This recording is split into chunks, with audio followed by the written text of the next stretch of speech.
আমি এখানে জলপাই মাখাবো বন্ধুরা। তোমরা কে কে জলপাই মাখা খেতে পছন্দ করো?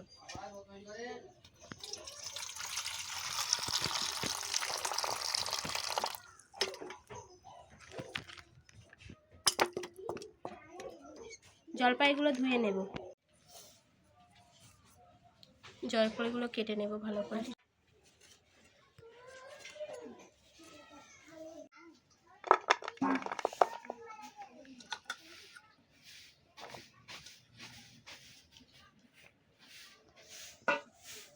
এবারে বন্ধুরা আমি বিট লবণ দিয়ে দেব।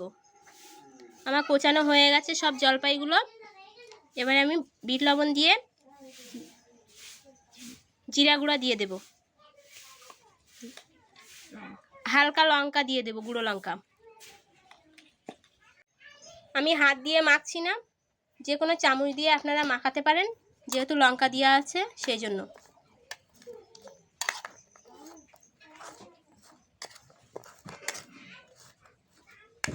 বন্ধুরা আমি তো এইভাবে জলপাই মাখা খাই, তো তোমরা কিভাবে খাও কমেন্ট আর লাইক করো, শেয়ার করো।